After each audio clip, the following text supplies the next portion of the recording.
কিন্তু তার সাথে তো তোমাদের সুসম্পর্ক নেই। তেমন ব্যাপার নয়, তবে বাবা তাকে পছন্দ করে না।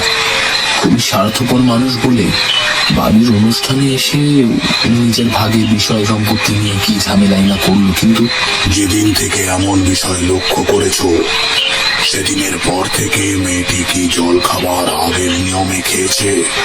খাওয়া দাওয়া তো অনেক দূর সাধু বাবা, আমার সাথে কথা পর্যন্ত বলেনি ঠিক মতো। গঙ্গাতান্ত্রিক নিঃশব্দে মাথা নেড়ে ঘর থেকে বেরিয়ে সিঁড়ি ধরলেন। আমরাও তার পেছন পেছন এগোলাম।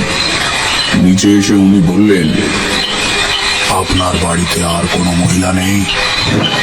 কুণ্ডু মশাই চেয়ারে বসে বললেন, আছে আমার স্ত্রী, কিন্তু আমার একমাত্র ছেলে রতুলের শরীরটা খারাপ হওয়ার পর আমি তাকে তার বাপের বাড়ি পাঠিয়ে দিই। বাবাকে কাল রেখে এসে পিসির বাড়ি। কিন্তু কেন বলুন তো সাধু বাবা? গৃহপ্রবেশের পুজোর গোছগাছ নিশ্চয়ই বাড়ির মেয়েরাই করেছিল। সেই তো স্বাভাবিক। আমার স্ত্রী, পদ্মু আর বৌদি তিনজন মিলেই সব সামলেছিল। মা ছোটবেলায় চলে গেছেন আমাদের ছেলে, এরাই বাঁচিয়ে রেখেছে বলে দিয়া। গঙ্গাতান্ত্রিক শেষের কথাগুলিতে যেন বিশেষ আমল দিলেন না।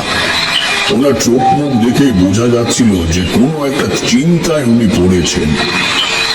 খানিক বাদে ঠোঁট চেপে একবার গলা ঝেড়ে বললেন, আচ্ছা আচ্ছা, আপনারা এখানে একটু বসুন, আমি একবার বাড়ির পিছন দিক থেকে ঘুরে আসি।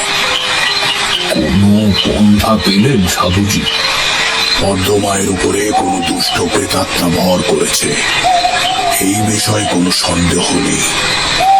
তবে এরকমটা হওয়ার কারণ কি সেটা উদ্ধার করতে না পারলে এমন বিপদ ভবিষ্যতেও যে হবে না তার কোনো নিশ্চয়তা নেই। আমায় আজকে রাতটা সময় দিন সকলে। আর নির্মল বাবু, আপনি কাল সকালের মধ্যে আপনার স্ত্রীকে বাড়িতে নিয়ে আসুন। আমার কিছু জিনিস জানার আছে ওনার কাছ থেকে। বলে উনি বেরিয়ে গেলেন। ঠাকুরদা বাড়ি ফিরে আসার জন্য অনুমতি চাইলে জিতেন বাবু বললেন, সাধুজি বলে গেলেন বৌদিকে নিয়ে আসতে।